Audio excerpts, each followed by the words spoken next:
आपका dictation start होगा 3 second के बाद। स्टार्ट। अनुशासन शब्द शासन में अनु उपसर्ग के जुड़ने से बना है, कॉमा। इस तरह अनुशासन का शाब्दिक अर्थ है शासन के पीछे चलना, विराम। प्राय माता पिता एवं गुरुजनों के आदेशानुसार चलना ही अनुशासन कहलाता है, कॉमा। किंतु यह अनुशासन के अर्थ को सीमित करने जैसा है, विराम। व्यापक रूप से देखा जाए तो स्वशासन अर्थात आवश्यकता अनुरूप स्वयं को नियंत्रण में रखना भी अनुशासन ही है, विराम। अनुशासन के व्यापक अर्थ में, कौमा, शासकीय कानून के पालन से लेकर सामाजिक मान्यताओं का सम्मान करना ही नहीं, कौमा, बल्कि स्वस्थ रहने के लिए शारीरिक नियमों का पालन करना भी सम्मिलित है, विराम। इस तरह, कौमा, सामान्य एवं व्यावहारिक रूप में, कौमा, व्यक्ति जहां रहता है, कौमा, वहां के नियम, कौमा, कानून एवं सामाजिक मान्यताओं के अनुरूप आचरण एवं व्यवहार करना ही अनुशासन कहलाता है, विराम। पैरा। मनुष्य एक सामाजिक प्राणी है, विराम। उसके लिए यह आवश्यक है कि वह समाज के सभी प्राणियों के साथ सामंजस्य स्थापित करे, विराम। इसके लिए अनुशासन का होना अत्यंत अनिवार्य है, विराम। अनुशासन के बिना किसी भी समाज में अराजकता का माहौल व्याप्त होना स्वाभाविक है, विराम। अनुशासन रहित समाज के सभी मनुष्यों को अनेक कठिन परिस्थितियों का सामना करना पड़ सकता है, विराम। अनुशासन के बिना आनंददायक तथा सुखी जीवन की कल्पना करना कठिन है, विराम। अनुशासन प्रत्येक संस्था की आवश्यकता है, कौमा, फिर वह चाहे परिवार ही क्यों ना हो, विराम।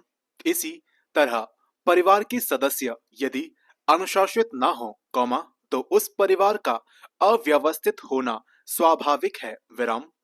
इसी तरह सरकारी कार्यालयों में यदि कर्मचारी अनुशासित ना हो तो वहां भ्रष्टाचार का बोलबाला हो जाएगा, विराम।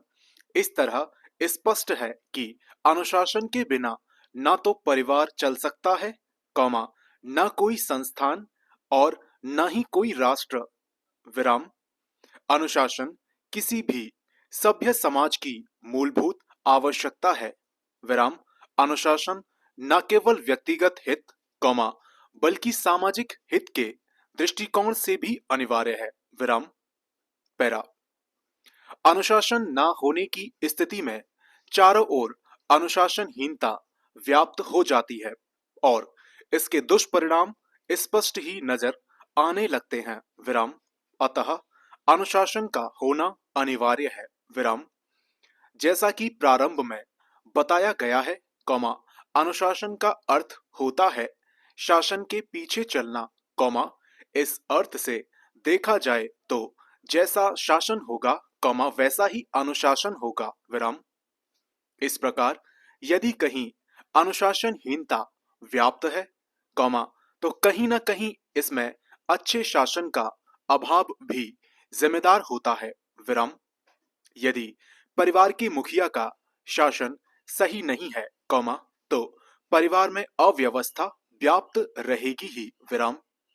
यदि किसी स्थान का प्रशासन सही नहीं है तो वहां अपराधों का ग्राफ स्वाभाविक रूप से ऊपर ही रहेगा, विराम। यदि राजनेता कानून का पालन नहीं करेंगे, कौमा, तो जनता से उसके पालन की उम्मीद नहीं की जा सकती, विराम।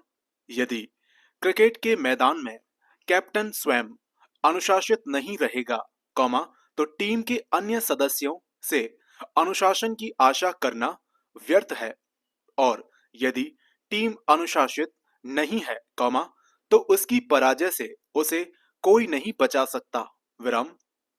इसी तरह यदि देश की सीमा पर तैनात सैनिकों का कैप्टन ही अनुशासित ना हो तो उसकी सैन्य टुकड़ी भी अनुशासित नहीं रह सकती।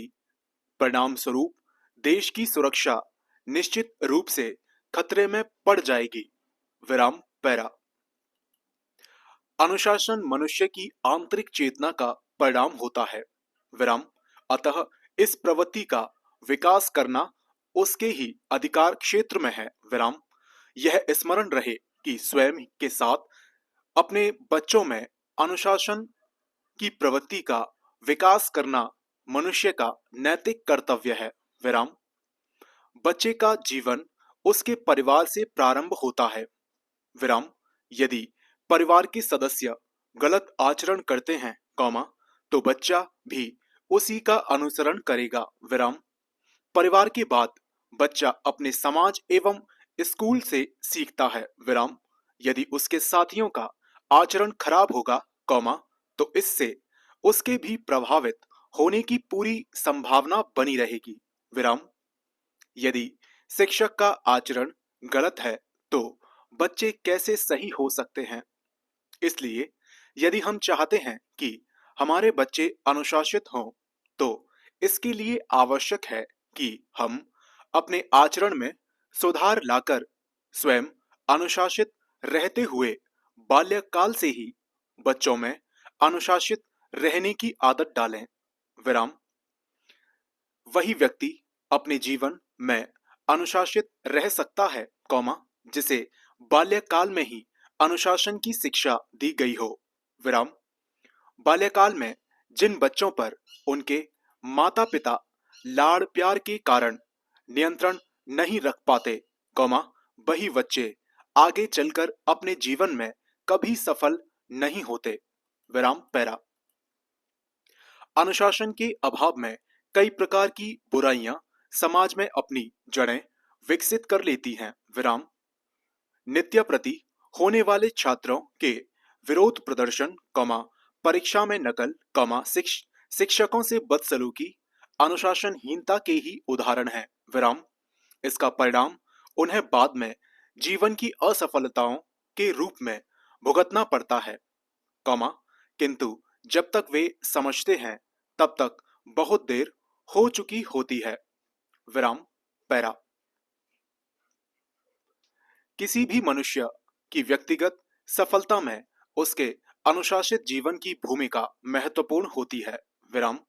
Mahatma Gandhi, comma, Swami Vivekananda, comma, Subhash Chandra Bose, comma, Dayanand Saraswati आदि का जीवन अनुशासन के कारण ही सफल तथा प्रेरणादायी बन सका।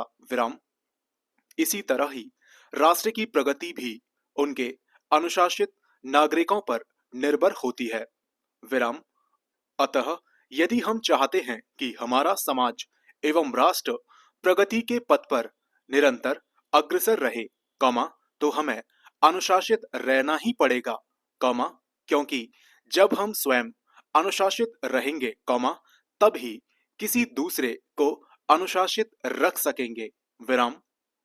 अनुशासन ही देश को महान बनाता है, कौमा, यह कोई अतिशयोक्ति नहीं, कौमा, बल्कि वास्तविकता है। विराम। देश का नागरिक होने के नाते प्रत्येक व्यक्ति का देश के प्रति कुछ कर्तव्य होता है, कौमा, जिसका पालन उसे अवश्य करना चाहिए, कौमा, क्योंकि जिस देश के नागरिक अनुशासित होते हैं, कौमा, वही देश निरंतर प्रगति के पथ पर अग्रसर हो सकता है। विराम। किसी ने सत्य ही कहा है कि मनुष्य अपने भाग्य का निर्माता स्वयं है। विराम। भाग्य के भरोसे बैठकर या तो वह स्वयं को अकर्मण्य बना सकता है या शेरपा, तेंजिंग व एंडमंड हिलेरी की तरह अपने अथक प्रयासों से अर्थात कर्मठता एवं एवरेस्ट को भी फतेह कर सकता है। जो व्यक्ति उद्यम अर्थात अपने कर्म पर विश्वास करता है, वह जीवन में असफलताओं के डर से अपने लक्ष्य से नहीं भटकता। विराम। वह बार बार प्रयास करता है और अंततः सफलता हासिल कर ही लेता है। विराम। एक राजा युद्ध से हारा हुआ, कौमा, भागकर एक गुफा में आश्रय ले लेता है। विराम। वहां एक चींटी के गुफा की दीवार पर बार बार चढ़ने और गिरने के अथक उद्यम को देखता है। विराम। वह देखता है कि बार बार प्रयास करने के बाद चींटी दीवार पर चढ़ जाती है। विराम। यह सब देखकर उसके अंदर एक नव शक्ति का संचार होता है। विराम। वह पुनः अपनी सेना का संगठन करता है और अपने शत्रु को हराकर अपना खोया हुआ राज्य पा लेता है। विराम। यही कर्म की शक्ति है। विराम। हमारे कर्म ही हमारे भाग्य का निर्माण करते हैं। विराम। हम संसार में निरंतर कर्म करते हुए अपने किसी भी लक्ष्य को पा सकते हैं। संपूर्ण विराम।